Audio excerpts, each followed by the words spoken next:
What's happening, folks? Welcome to the show. Today I have a special guest. This is Jack Carr, New York Times best-selling author of The Terminal List. It's this. And then I guess he got real bored and he wrote all these. Look at this. Writes a ton, and the stuff is amazing. If you're not familiar with his work, you really should be. He's also a former Navy SEAL sniper and host of the Danger Close podcast. He's an all-around great human, great dude to know, and he's a deep thinker. He's a warrior and a scholar, which to find those two things together, I think it's a rarity. You know, he's a bit of an intellectual to me. And so, Jack Carr, welcome to the show. Man, thank you so much for having me. I am so excited to talk to you because we get to turn off these phones. I just turned off my email. Everything beeps these days. Like the cars beep, the refrigerator, you leave it ajar beeps, which maybe isn't such a bad thing. Dishwasher beeps, everything's beeping.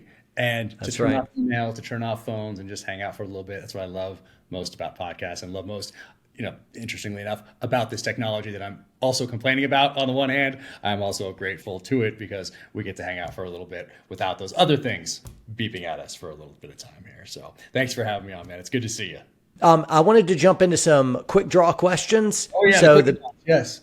So the idea is you can't overthink it. You just go from the hip, right? I tend to be an overthinker, so we'll see how I do here. I might fail miserably. We'll see. You might be too clever for this. To be on this podcast, you have to have a certain degree of stupidity. We may just kick you out. That is not true.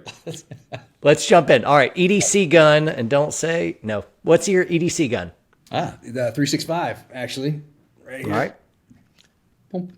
So sounds good. Yeah, like that. I do the iron sight still just because I've spent so much time on irons since before I was in the military. I was a gun guy before that, training myself up just for life in general and in preparation for the SEAL teams. So that's just what I grew up on. So I don't feel like I put the time in yet on the red dots that I need to. And in my stories, I have James Reese, my character, like doing that same thing and thinking along the same lines and trying it out and doing appendix and all that stuff, doing the training that as I'm typing that I should be doing. 365 is what I've been carrying since they came out with it, really. Mm-hmm. And before that I was Glock 19 or 43 before that, but then the 365 came out, and then I carried the X macro. They call it the X macro, one that's just a little bigger. So I kind of switch around a little bit, but I keep finding my way back to just the 365, just the standard. I love all of what you just said, except it was nothing about that was a quick draw. And ironically, it was about pistols. It wasn't even a metaphor of like, bro, we gotta go through these, man. Come on. We just stalled out on question one. That happens. And then, so usually I do grab the tourniquet and the pistol. Like if people have families, like, you're trying to get in the car, the dog's barking, like put the dog on the back deck, or did the kids bring their lunch? And you're like running around like a crazy person. Like I'm the same as everyone else. So if I can't grab everything that I'd like to have on EDC, it's that 365 and it's a tourniquet. Those are the things, and a wallet and car keys, essentially. So I've started. I have a few different vehicles that we may drive around. I drive old stuff, but I grab EDC items and put them in my vehicle. So in case I forget something, I don't feel naked. So this is how I've planned around my irresponsibility. Question 2, top favorite movies. Doesn't have to be in any order, but just what just jumps out at you. Let's see. I won't say my favorite one because it's a little older, and I'm going to keep people guessing on my favorite. But I'm a fan. I'm a child of the 80s. So I grew up in that time of I went to see in the theater. I went to see Raiders of the Lost Ark with my grandmother. Wonderful memories of doing that. I went to see Blade Runner in the theater. I might have been a little young for that one at the time, but I came up really in that time of Lethal Weapon, of First Blood, of Rambo First Blood Part 2, of the Delta Force, of Predator, Commando. All that. Those are my years right there. Essentially 80 to 90 are my years. So I love all those films right there. I'd say those are like kind of my core films right there that I absolutely love. And of course, the full-on canon of Bond films as well. Of course. Fantastic. If you were going to choose your death by firing squad or electric chair, what are you going with? Firing squad. You could tame any animal as a pet. But first, I gotta go back. See, this is what you're not allowed to do. It's a quick draw question. Jack, you're terrible at this. Shot in the escape attempt. You know what I mean? Like I'm going to try to take as many people with me. I'm not just going to like march out there. Like I'm going to do something. I'm going to make it hard. at You're least. going out with your boots on, Yeah, and I I'm not just gonna respect march that. out and take it. So I got to qualify that. I tried to do the short answer, didn't work out. So anyway, yeah, there's going to be a fight somehow, but hey, get overpowered and get shot eventually. That's how it's going to be. But you just can't stand there and take it. I respect that. All right, Jack, what's something that drives you crazy? I think rude people, Okay. regardless of context. Yeah, people that are rude and thoughtless. I think. You could live in a castle, a mansion, or an off-grid homestead. Oh, off-grid homestead, easy. Yeah, yeah. Oh, that's it. Quick draw questions, man. We made it. There you go. Nice. I got Fair. one of them. That last one. I got the last one. All right, let's get into some main questions. You have a new book coming out, so you've written a whole bunch, and the next one is Red Sky Mourning. Did I get the title right? Got it right. Yep. It's coming out June 18th, and it's the 7th book in the series. And this one is, I think it's my favorite. Each of them, though, has been my favorite thus far. This is the longest. It's just the story. You can never control the story. And I never get to, let's say, 100,000 words or 105,000 words and think, oh, time to wrap this up. It's the story dictates. You have to honor the story because in that way, you are respecting the time and respecting the people who have spent time with you, have decided to spend time with you, time they're never going to get back. So that's something that I'm always thinking about. I'm not thinking about, oh, what does the audience want or what's popular right now? Is it short chapters? Is it long chapters? What's going to what's going to outdo the last book? No, I don't think of any of those things. It's all about the story. And if I focus everything on the story, then I'm respecting that person who's spending time with me in these pages or listening to it these days. This one became the longest book yet, just because that's what the story took, and also my favorite, and the 7th. So there are a lot of little. There's some obvious and some not so obvious little nods to Bond and to Fleming. So some that anybody who's seen maybe like one Bond film will get, and some that people who have even read every Bond novel, know Fleming's life, seen every movie, are all in. Even some that they might not get. We'll see. But it was really fun to do that, to do a nod to Bond and Fleming on my 7th book. On Fleming, you got to go recently to an island where Ian Fleming was writing some of the James Bond flicks, and you got to sit there at like that desk with that view. And I assume you were doing some of your own writing there. Was that just a bucket list item or what? It was GoldenEye in Jamaica, so that is where he wrote all of the Bond books. He edited some of them in the UK, but he wrote all those books while on holiday in Jamaica. And GoldenEye is absolutely amazing, and they kept his house exactly, not the whole thing, but that room, that desk, those windows, the views, the same views he would have seen as he was writing. So I got to sit there, got to spend some time alone there, and I really, for my 7th book, thought, okay, if I'm ever going to go to GoldenEye, this is the time, as I'm starting my 7th novel. So went down there, did a little bit of the writing for it down there. My wife and I went together and had an amazing experience out there at GoldenEye, and it was just fantastic. So very, very cool, and I'm just like, I can't even stop smiling as I'm thinking about it as you asked me the question. So that was awesome. It was just such a cool spot. Awesome. I got to visit C.S. Lewis's house. He's a hero of mine. I've read 27 of his books. Love, and to be able to sit in those rooms at that table where, you wrote, man, I can identify, to stand in the footprints of greatness and be like, man. Well, there's a C.S. Lewis reference in this novel in Red Sky Mourning. So that's Come on. Yeah. That's awesome. That's incredible. Yep. Very good. Why is this your favorite? And have you been claiming every one of these was your favorite as you go, as your favorite's just whichever one you're writing lately? Why does it seem this one's standing out special from the others? Yeah, well, I am claiming that each one is my favorite thus far, and it's been true thus far. And I'm sure We got to keep you honest, man. I know. I don't know what I'm going to do if I write one and it's not my favorite, because I won't be able to lie about it because I'm the worst liar in history. So I don't think I'd be able to say, oh, this one's my favorite. Like, you'd just be able to tell. But up to this point, it's my favorite because my goal is always to get better. It's always to improve, no matter what I'm doing, whether it's writing or anything else in life. And so my goal is always to move the story forward, move the genre forward, even if it's just by a degree, and just put in any extra effort I possibly can to make it a better reading experience for someone who's been with me along this journey, reading all the books. So it's always to improve. And if I feel like I've done that, then I think that's what really, no one's ever asked me that question before, but I think that's what does it. That's what has made each one my favorite, is that I feel like I have improved. Certainly put in the effort to improve. There's no doubt about that. And I guess it's a subjective art form, so people might have favorites or whatever. But for me, it is, I know that I put in the effort to make this better than the last book. And the last book, I put in the effort to improve from the one before. So I feel like I'm growing as an author, and this one is no exception. So I think that's probably why I feel like it's my favorite. Like I feel like I gave it everything I possibly could. There's nothing else I could possibly have done. And I guess if you keep something, if I kept working on it for another 40 years, it would get better, by a degree. And that was my kind of litmus test for the first novel. It's like, okay, I could spend the rest of my life getting this book better, but how much better? And that's the question. So if I spent the next 20 years on it, it could get better by a couple degrees. Well, okay, now it's time to send it to New York. Now it's time to get it to an agent. Now it's the time to shift focus from this story, because now it's done. It's as good as I can possibly get it. And now time to get it to New York, time to get it to that editor, time to get it to Simon & Schuster, time to publish this thing and get it out there and move forward and make the next book better than this one. So I think that's why it's my favorite, because I feel like I'm still on that track, and it has my all, and I have improved. So I think that's why. Terminal List was made into a TV series, and it starred Chris Pratt. Yeah. And then lo and behold, I saw your mug in the film. You were, some shady dude.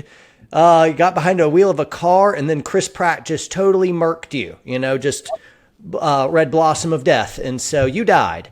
Yep. And what was it like on screen working on a film crew and hanging out with these dudes? And for me, it would have been, I don't know, you were the creator of this whole universe, and now you're over here playing second fiddle, and your world has come to life and you have lost control of it. Now you're kind of like an extra in the film of like, what were some thoughts going on? Because it's like, no, wait, don't tell me what to do. I made this world here. And anyway, that had to have been a funny thing. Yeah, well, the whole experience has been amazing. And usually they try to get rid of the author right away, because they don't want an author on set saying, you ruined my vision or anything like that. But for whatever reason, Chris wanted me involved from the beginning. Antoine Fuqua wanted me involved from the beginning, the director. I met the showrunner in December of 2019, and we've talked every day since. They're filming the spin-off series right now called Terminal List Dark Wolf, and then we start filming True Believer, the second book here, probably in early 2025. So I've been part of the process the whole time, and I knew that there would be changes. So I'm answering the latter part of your question first, or comments first.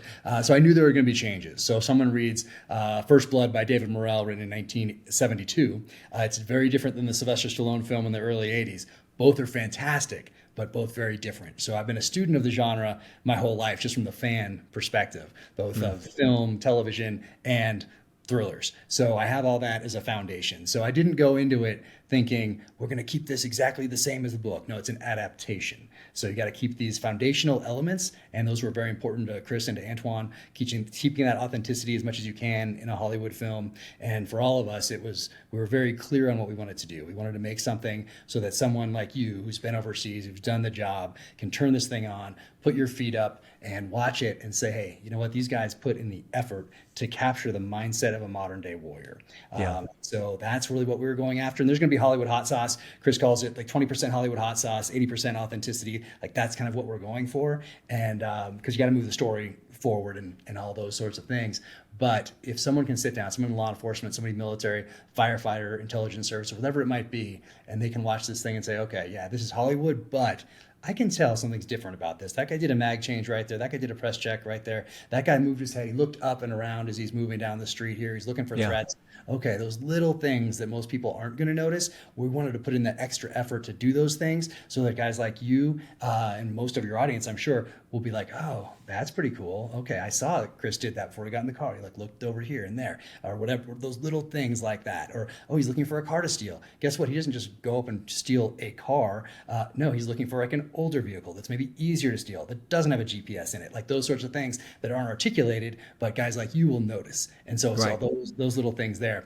But for my cameo, that was pretty cool. So the cameo part, and I thought I could do the car crash. They didn't let me do the actual car crash. And after I saw it, I was like, oh, I'm kind of glad they didn't let me do that. In real life, it looked much more violent than it looks on screen. It's the beginning of episode 3. And so I was like, okay. But the guy that doubled me is legendary Hollywood stuntman Mick Rogers. So he jumped with Mel Gibson off the building in Lethal Weapon when he's handcuffed to that business guy who's thinking about killing himself. And so that's the guy that did the jump. And so it was really cool to talk to him about his experience on Lethal Weapon and all his time in Hollywood. And then he got to do the car crash for me. And then they put me in. And then I got to have my shootout with Chris. But I also got to tell him, like, hey, Chris, if this was real life, this would be going down a whole lot different. Just want to make sure that we're clear on that. And it was super fun to see how they do it. They put a squib in my headrest. So we're in the shootout. And then when Chris shoots me in the head, I throw my head like this and they hit the squib and it shoots blood from the headrest. So it looks like it's coming out of my head from that. Brilliant. Angle. And then something else I didn't know about bullet holes in windows. I guess I'd really never thought about how they do that in Hollywood. And what they do is have these mini mortar tubes that are attached to the dash, like just under the dash, so you can't see it from cameras looking in. And when I say mortar tubes, I mean like a straw, but a metal straw. And it has a tiny little ball bearing in it. And there's somebody off to the side who has like an iPad type thing. And as Chris is shooting with the blanks, shooting into the car, or I'm shooting out through the front windshield, they're hitting the buttons and it's shooting these little ball bearings into the windshield and actually making these holes in the window, seeing it. So it looks like your bullets coming in or out. So I had to wear glasses, some wearing glasses so that glass shards don't get in my eyes or anything like that. And it was just really cool to see how they did that because I'd never thought about that before. And you have these little explosions going off just under the dash right there. It's all wired. I have some video of it. I think I put it on Instagram. But what the behind the scenes looks like. And so that was really fun to do that scene and see a little bit of the behind the scenes Hollywood magic, you know? I appreciate the 80% authenticity. I think that's crucial. And the 20% Hollywood hot sauce, I'm like, I want some of that. I'm not like the tactics snob. Like, that's not how it would be in real life. Of like, yeah, I'm not in real life. I'm trying to watch a movie. I'm trying to read a good book.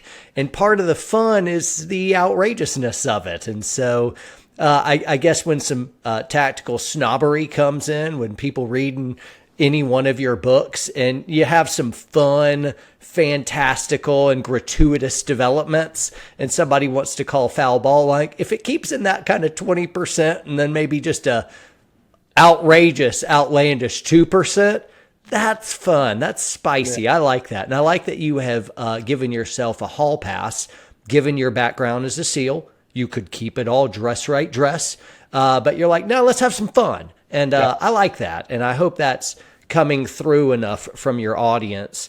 If you pay attention too much in the comments, everyone's upset with you for everything and they know better, right?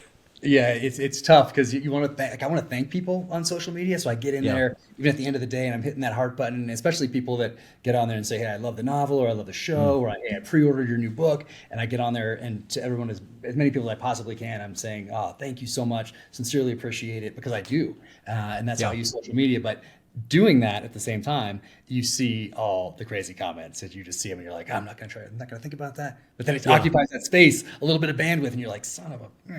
But I try to not pay too much attention to that sort of thing and do the best job we can. And whether it's the books or the films, there is that foundation of authenticity that those little things like we talked about. But yeah, you got to have some fun with it as well. And people know, like if you're a firefighter and you're watching a show about firefighters with other people, you can very easily ruin that show for them. Same thing, military people, worst people to watch like a show about SEALs or SF or Rangers or whatever. It's like with someone who has served because they'll be like, oh, that would never happen. Oh, look at that guy. No, that's not what we carried. Okay, got it. But let's try to enjoy this for what it is. And so I try to do that unless it's completely egregious. Like sometimes. Tears of the Sun. I couldn't watch. It was so distracting. I gotta watch it again. And I was tried to watch that for the enjoyment of it because it has Bruce Willis, Die Hard. He's in it. And all that. Antoine Fuqua, director, amazing. It's about SEALs. But I'm watching it and I'm like, okay, I know who technical advised on this. I don't know them personally, but it looks like Vietnam tactics, and we're dropping that into where they were doing their thing. So you can kind of tell who's technical advising on a lot of these things, like what era they came from. If they're coming out of the 70s, coming out of the 80s, coming out of the 90s, they're a post-GWAT person. You can kind of tell like what kind of technical advising went into not just the tactics, but weapons procurement. But I've learned to be more forgiving on the weapons procurement part, because now I've seen how hard it is to get weapons into different countries if you're filming overseas. Got And it. it Yeah. is a whole thing, like whole ATF thing, all sorts of like State Department stuff. It is crazy getting these weapons into foreign countries. So now I'm a little more forgiving on that. And I was always forgiving generally when I saw things like that. But sometimes if it was super egregious and I'm like, why are they using this thing that's straight out of 1993 and they're supposed to be happening in like 2018? I'm like, why are they using that? And now I'm like, oh, okay, because they're probably filming it, let's say in Colombia or something, and all they have access to is something that's already there, and they have to use that, and that's just kind of how it goes. So I got to see that, and in real time, and so now I think I'm even more forgiving, as I am for anything really in film now, because you see how many people, like for the books, it's just me. If people hate them, there's no one to blame but me. Simon & Schuster has never said, hey, do you think you might want to take out some of that violence? Or what do you think about doing this for another segment of a readership? Nothing. Never any sort of a hint of anything to change or to morph or to do differently. 100% complete creative control. Hollywood, different story. You have about 350 people working on these things, and there are so many opportunities for these productions to just go off the rails. So it really, so my takeaways from Hollywood was that, one, it's a surprise that anything gets made, and two, that anything good gets made.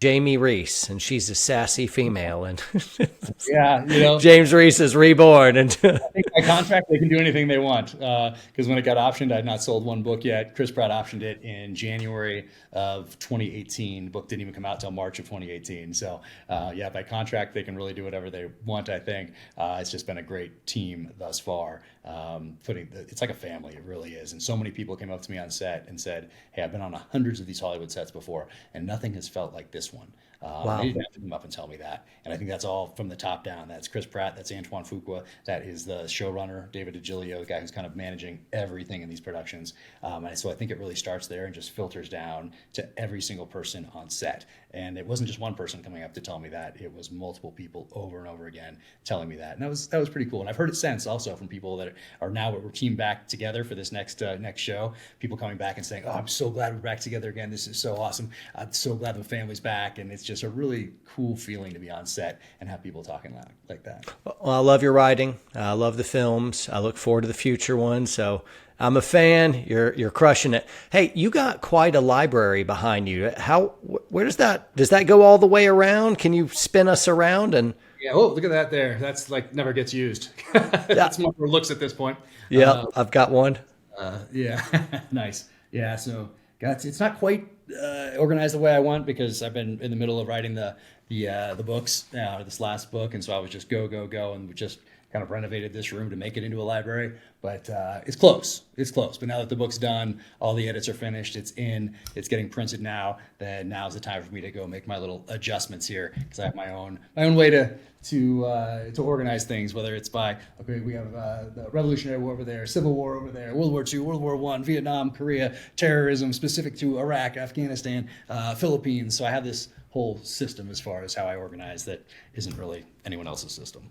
Well, I want to get in your library and kick around. I think by the time you're a middle-aged man, you should have a legit library. Everybody should you should have accrued enough books that you could call it a library. I have a library. I'm proud of it. It's separated according to categories. Yours is snazzier than mine. Normally, I don't feel very outdone. I feel pretty insecure, Jack. That's a phenomenal library. Thank you. Well, it might have a couple other surprises in it as well, but I'll have to wait till you get over here to show you. I know what that means, and I can't wait to see all that. That's fantastic. Brilliant. I don't think a lot of people read anymore. In fact, I'm constantly surprised and quite alarmed by the fact that people don't read. Most people don't buy books. Some people will buy books, but then just not really read them. And I wonder, what is that trend? Where's that coming from? Why aren't people readers as much? I mean, you're doing something different. You're getting people that don't read into reading, and that's really, really cool. So you've done very well, but I'm just talking in broad sweeps, generalities. People are really not reading very often. Why? And what is that costing us? Yeah, so it's all the distractions out there. So now, let's say when we grew up, let's say 70s, 80s, 90s, let's take that time frame. So your book was competing with television with a film that's coming out, and maybe some video games that you couldn't really play Atari 2600 or the first Sega system for days on end. Like you could only play those things for a certain amount of time before getting bored as a kid, and then finally and going outside. But those were the distractions. Those were the things that you were competing with essentially as an author, other forms of entertainment. And now what do we have today? Okay, well, the entire internet you're competing with, your gamers and all the everything out there from Xbox and all of that. You're competing with all of that. You're competing with social media, whether it was Facebook and then Instagram and now whatever it is, TikTok and Snapchat and all those things. So you're competing with all of those things and streaming services. And every single thing that you can watch on multiple streaming services that just get fed to you when you get a new television. So you're competing with all of those things. So it's a lot different than 70s, 80s, 90s as far as competition out there for that time. So there people are definitely buying fewer books. Women buy more books than men, but that's just how it goes. Men buy more nonfiction, but I'm trying to bring people back to being readers. My mom was a librarian, so I grew up surrounded by books and a love of reading, as you can tell from the library. So it's been a part of my life since I can remember. But that's I think the reason why people are reading fewer books, just because there are so many other distractions today. I think the gateway drug back to reading might be podcasts and audiobooks. Because it's very natural for someone to be listening to podcasts in general and hear about a book and say, "Oh, I think I'll get that on whatever is Audible or whatever they have." And they're doing the same thing. They're listening to it in the car or however they listen to a podcast. Very natural for them to also get an audiobook then. And I think then once they do that, then they might think, "Oh, I like that a lot. Let me get that book and add it to my library," type of a thing. So I think there's some crossover there, and podcasts are an opportunity to bring people back to reading. So what does it cost us?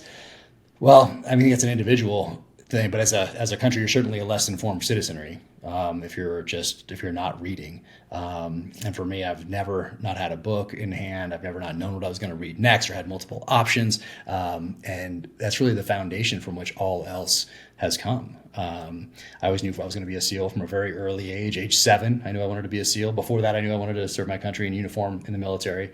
My grandfather was killed in World War II. He was a Corsair pilot. So I was watching Black Sheep Squadron with my dad back in the day about Pappy Boynton and it was just a great show because back then there wasn't a Facebook group where, let's say, my dad could go and say, "Oh, you know what? I want to try to find someone who knew my dad in World War II."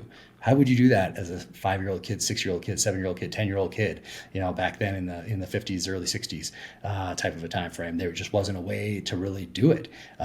So how did that generation that lost their father in World War II connect with that generation? A lot of it was through popular culture and through war movies and television shows and books, because that you got to get a little bit of a touch point. And so that show, I got to see someone portraying a fighter pilot, which my grandfather was, flying the same type of plane that he flew, the Corsair, and so we got to have that experience together. So I think that touch point with history, that's kind of one of the ways that popular culture did that back then. And then as you got older, you could read it into more nonfiction and read more about World War II and what exactly happened there and get to understand it a little more. But that interest may have been sparked by popular culture because of the television shows and books and the heroes, the backgrounds that the heroes had back then in the 50s and the 60s. Or a lot of them were World War II veterans. And we get to the 80s and we have Vietnam veterans.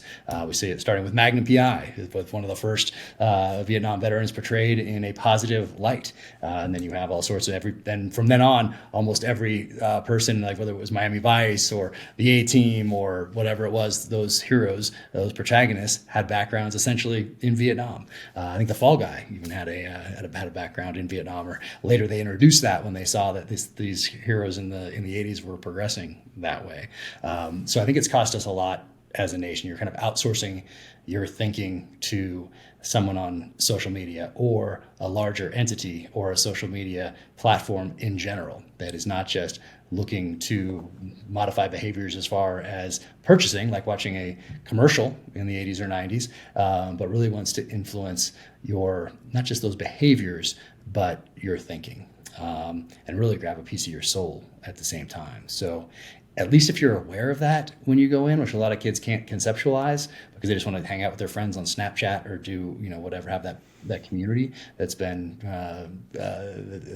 created by these social media companies. I think it has cost us a lot, whether you're talking attention spans, 15-second attention spans, or just that knowledge base that hopefully turns into wisdom as you grow older, learning from other people's experiences so that you don't have to learn lessons in blood because you read about something that happened in the 1700s, 1800s, whatever it is, but you're learning the lessons of history and then applying them going forward as wisdom rather than relearning lessons in blood constantly as you move through life. And that can be individual or that can be as a nation. So it's cost us a lot. Such a great answer. Such a great answer. Very good. You mentioned something about nonfiction. Dudes are buying nonfiction more than women. I think in my own journey, the school system, I think, has some culpability in turning off my early love of reading. As a kid and as a young man, I didn't care about reading. I wasn't really reading. I went through a religious conversion in my early 20s that kind of flipped it back on. And all of a sudden, I was inhaling books. I was reading philosophy and theology and history, and I was just obsessed with reading. And fell into a hole of reading for years. I loved it. But it wasn't until I was kind of maybe even in my mid-30s before I really started looking at fiction. Up until that time, like 32, 34, 35, somewhere in there, fiction just seemed like junk food. It looked like eating Lucky Charms for breakfast. I'm not wasting time. If I'm going to read, I need to make it count. Teach me something. Give me nonfiction. And I've really come full circle with that. I think fiction is crucially important and very helpful, but I want to hear you make a case for why men should read fiction. Oh yeah. Well, there's a ton of reasons, and one I'll go back before I go down that path though, and I might attribute this to the wrong person, but someone can check me online, but it might have been General Mattis that said there's really no difference between someone who can't read and someone who doesn't read. There's really no functional difference between those two people. And I think it was him that said that. But fiction, let's go back to the beginning of time and telling stories around campfires. So why were some of those stories passed along? Stories that people could remember. Well, lessons of the hunt and lessons of battle, so that next generation wouldn't have to learn those same lessons in blood, and they were be able to. They weren't written down; they were oral histories, but they were told in the form of a story around a campfire. There was a lesson. A moral lesson to these stories, so that person listening could then pass those on to the next generation, but also internalize those and not just take those practical lessons, but also those moral values attached to those stories so that they could be a valued members of society, a member of that tribe, add value to that tribe going forward. And back then it was necessary, one, to survive, and then eventually that turned into prevailing. And I think there's a difference between just surviving something and prevailing, and it's a mindset thing. So I've never thought about just surviving. It's always about prevailing, and we have that luxury essentially today, and we've had it for a long time. But for quite a bit of human history, it was all about survival. And what did that mean? That you had to add value to that tribe. If you weren't adding value to that tribe, if you were a liability, as we like to say, then okay, you were not really welcome in that tribe in many instances. You could be banished from that tribe because you weren't going to add value to it. And there were tests. There were tests associated with becoming a member of the tribe. So you internalize these stories. You've learned them from elders. And now you get to a certain age, whether it was a long time ago, let's say 10, 11, 12, 13, whatever it was. But for us, it's more 17, 18, 19, 20. Like that's the time frame. But I think the pull comes a little earlier than that. You feel this draw to test yourself. And even if you grew up in a family with no touch points in the military or law enforcement or anything like that, there's some sort of a draw that says at this age, I should be testing myself. I mean, you have high school sports, you maybe college sports, but some sort of a crucible is very natural for young men in particular to be drawn to. So whether that's like in our generation, it's Marine boot camp. Like that's the one that most people think of. Okay, that's Marine boot camp. That's the crucible. But you think of Q course, you think of Ranger School, you think of Buds. Any of those things are essentially a crucible that allows you to then pass through those gates and add value to an organization. And larger, community, a country, but at its base level to the team. And whether we have this team of 4 people, 7 people, 12 people, 20 people, 40 people, whatever it is in the military, whatever unit you're attached to. And I'm just, my prism and my lens is special operations, as is yours, obviously. So that's fiction. Those stories told around the campfire, those are morphed to tell a story. There are parables, there are fables. At their base, there is a moral element to them so that you can be a valued member of that society going forward. So it's very similar today. Reading these books and I'll throw movies and television shows in there as well. Those can be in a similar way. They can obviously inspire and educate and teach lessons, just the way some of those stories did around the campfire thousands of years ago. Getting personal, you mentioned parables and morality and storytelling and handing down history. Do you have any? Does Jack Carr have a religious faith? I do, and I keep some of these things because as a kid around the table, and I'm not saying this is right or wrong, but I remember being around the kitchen table with my parents, and some of the things that stuck out to me when I would ask about them, when I'd be like, Mom, Dad, who'd you vote for? And they would say, in this country, we don't have to say to anybody who we voted for. That is between walk into that voting booth. That's just us, and no one is outside that gets to ask us maybe before we walk in or after we walk out. And that always stuck with me. Same thing, like, how much money do you make? Never. Never talk about any of that stuff. That was always something that you kept inside. And then specific religious stuff also, keep it inside. But obviously we have Bibles in our house. We're a religious family. We come from a religious background. Obviously, it's been an important organizing principle. The morals attached to all of these stories are fascinating. I'm a student of it. I've read the Bible in Sunday school as a kid, and then in high school as a historical document. So I got to read it twice in its entirety, but through 2 different lenses, which was amazing. It's been a long time, but so there. The answer to that's a long way of saying yes. Continuing to push into some of those, reading stories, and you said inspiration and being moved by them. I am curious, and I'm hoping I'm the first one to ever ask you this. Have you read a book that made you cry? Ooh, yes. I get emotional when I read. You got to tell me what's something where you ugly cried. Like, if this was caught on camera and uploaded to social, there'd be a PR campaign about it. Yeah, no, I don't think I ever ugly cry. It's more that the emotion attached to certain stories, and that's how I know they're good ones. And so I'm reading certain chapters that I've just read, and if I have an emotional reaction to them, and it's been this way in every book, there have been chapters that I'm writing something where I get emotional. I'm just getting emotional just thinking about them. Then I know I'm like, okay, I'm doing this right. I think if I ever write a book and I don't have that reaction once or twice as I'm writing or as I go back and read through as I'm refining some of these paragraphs and chapters, then I might have to take a breath and say, okay, maybe this isn't my favorite book yet because maybe I haven't put all my heart and soul into every single word, which I have thus far. So when I'm reading a book, I go, I'm in it.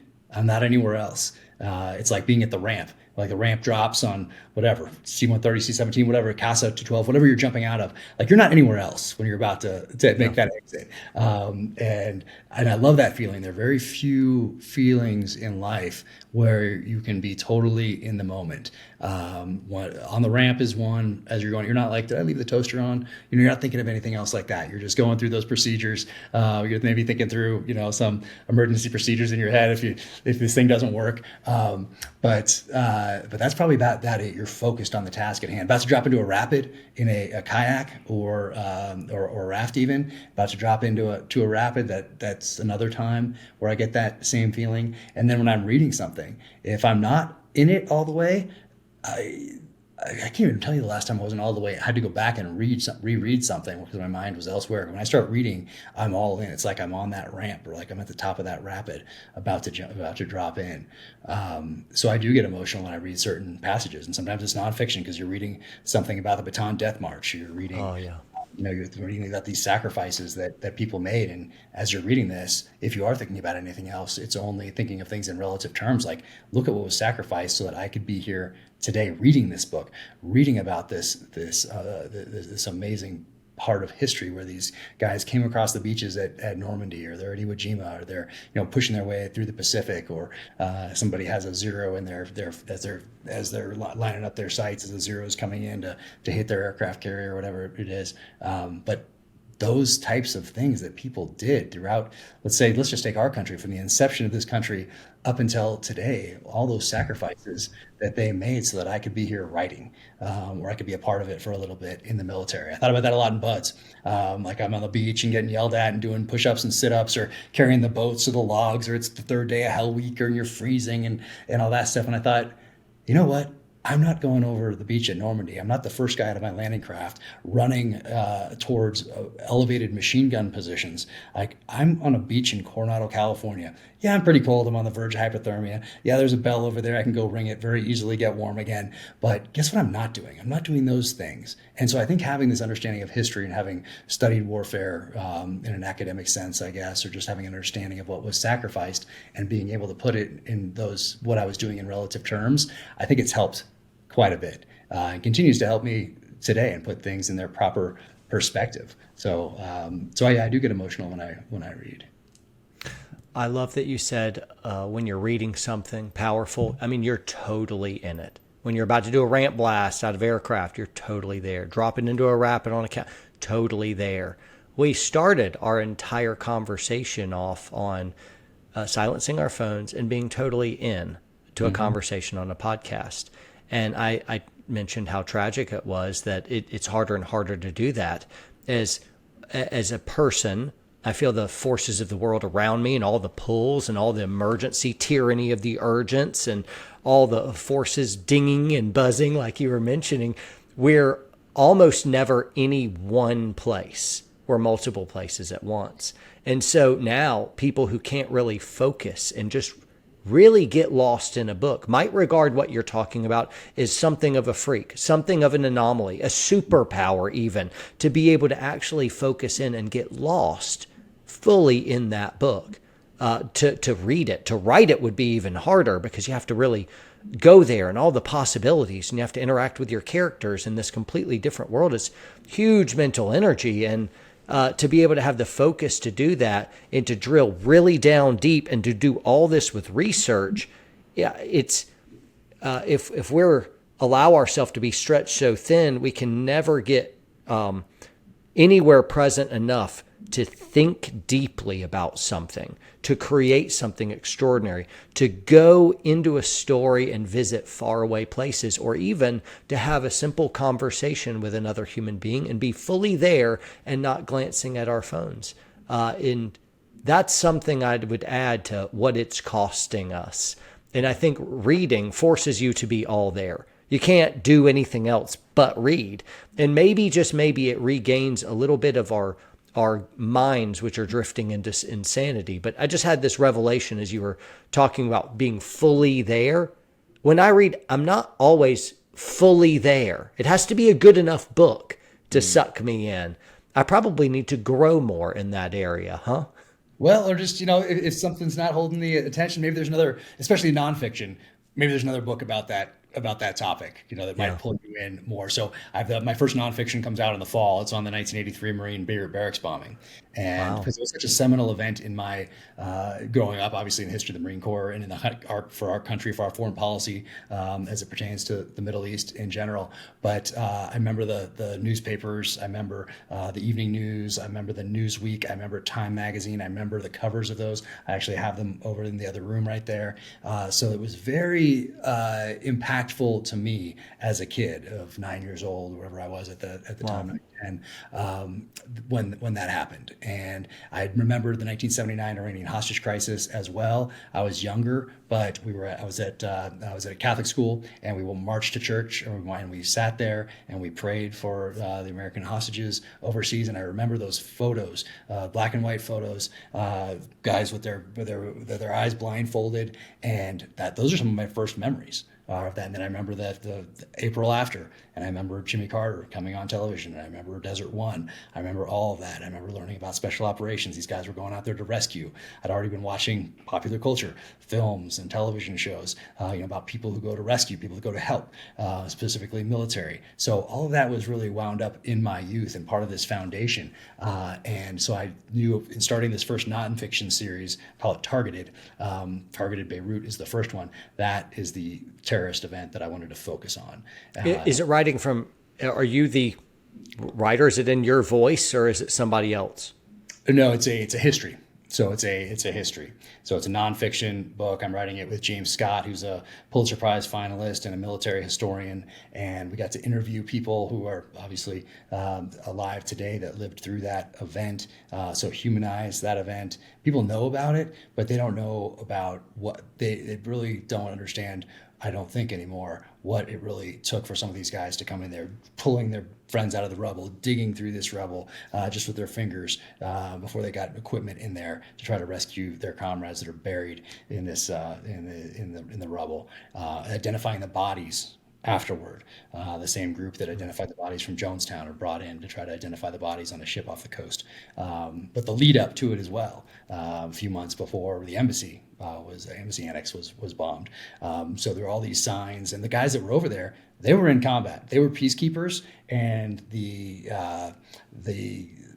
way things were framed coming out of the administration at the time, people really didn't know that we had Marines essentially in combat over there. Because you didn't have this 24-hour news cycle. You didn't have social media. You didn't have people posting. You didn't have all these photos. You had AP over there taking some photos here and there, and then it's framed in a certain way, or it's articulated through spokespeople or whatever's going on. So it was important for me to capture those lessons because, once again, back to the lessons of history.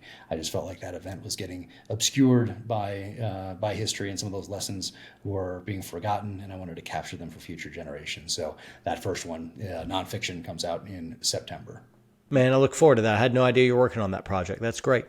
Hey, last kind of thing, just what's next for you? So writing one of the finale to this Dark Wolf spin-off series. So writing the finale to that with the showrunner, David DiGilio. So I've been learning about screenwriting over the past few years, being a part of the process of bringing the Terminal List to screen and now bringing Dark Wolf to screen and then True Believer after that. So writing those. I have a couple other projects that haven't been announced yet that I'm working on as well. And then I got to dive in to this next book because it takes a while.